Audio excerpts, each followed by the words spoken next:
When I was young, I would say my love for aviation started. I would have model aircraft. I would have books on aviation. I'd watch shows on Discovery Channel and History Channel. It was something that I was obsessed about. When the Blue Angels and the Thunderbirds would practice, they would regularly fly over our schools, and I'd purposely take a window seat just so I can kind of sneak a glance out there. And I was excited, and I wanted to know, how do I get up there? Yeah, I was coming home from church, and the message that the pastor was preaching was, looking for a sign. And so, I said to myself, okay, God, I'm gonna look for a sign. I don't know which way I'm going, and I need guidance. And it was at that moment, it was a cloudy day, but at that moment, I looked up and I saw a plane flying throughout the sky, and something just clicked. Something clicked, and I said, that's what I'm gonna do. The very next day, I made the call to TNG. Well, I remember my first lesson. I went with the owner. His name was Larry Roll. We're in the aircraft. We take the first flight, and I'm trying to deal with all this rush of information. It felt like I was drinking through a fire hose. The amount of information, but Larry was just so cool and calm, and he said, "Hey, we're gonna bank to the left. We're gonna bank to the right. We're gonna, understand how your ailerons, how your elevators work, how to move throughout the airspace." And we worked with airspeeds, and later we did a landing.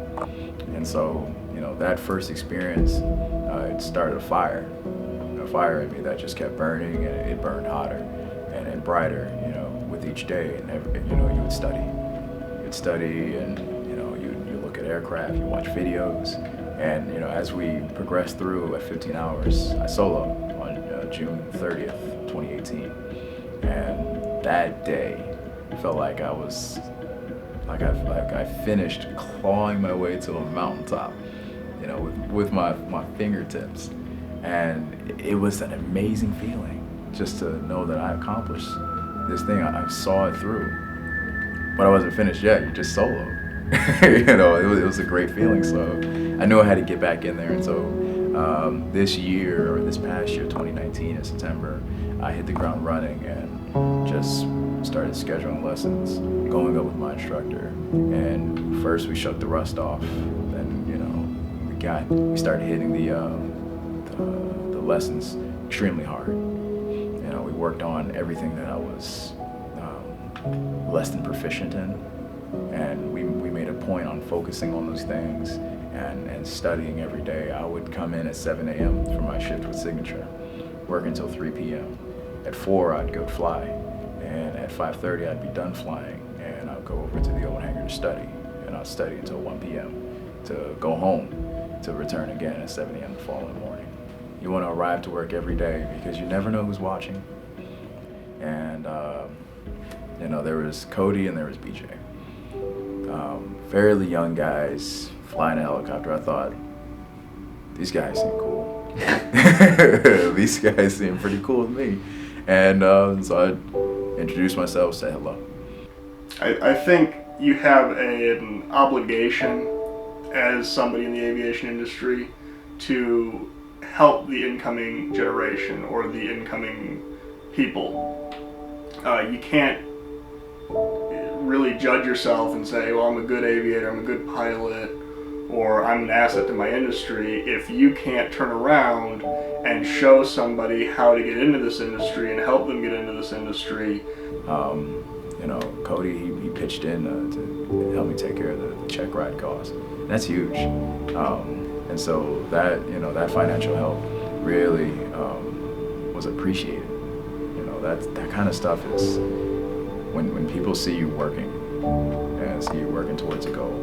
I can tell Cody said, okay, I see this guy, he's working, he's got his head down, he's grinding, and he wants it. I give him a push. And that was a push that was greatly needed. And, accepting of that gift, I said, well, I don't want to let you down.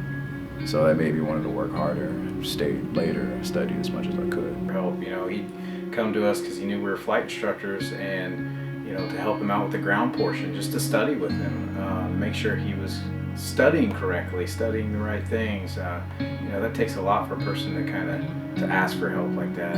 Just to say, hey, you guys mind helping me out?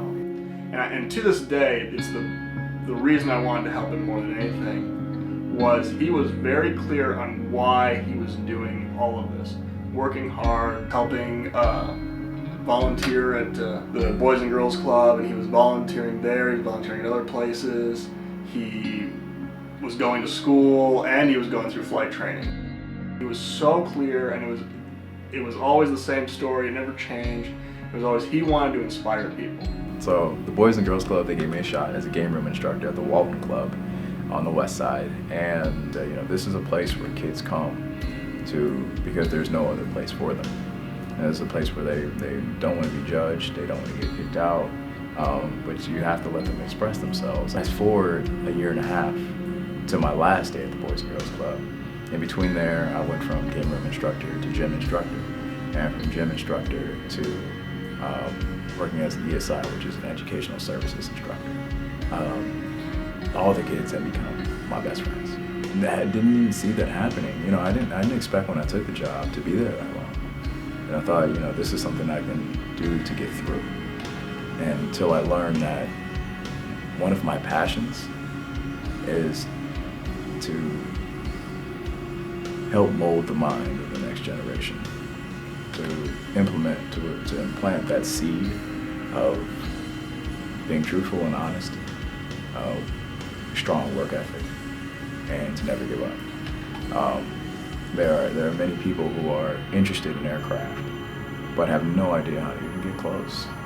They see the airport as something that I need to buy a ticket to go jump on a big metal tube and fly somewhere. When the airport for me has been my home for the past year or two. So I would love to have a flight school.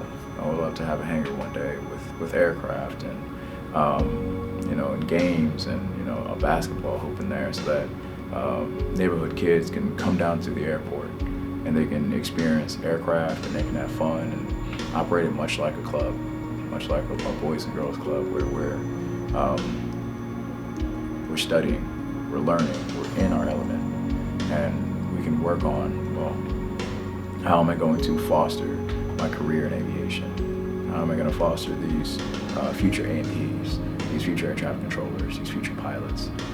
All these areas are starving for excellent, driven, and motivated people. Where are they going to come from? You have to expose some children. You have to expose some young minds to all these opportunities. And when you're discouraged, when you feel like you've been beat up, you still have to keep pushing forward. No one makes history by giving up.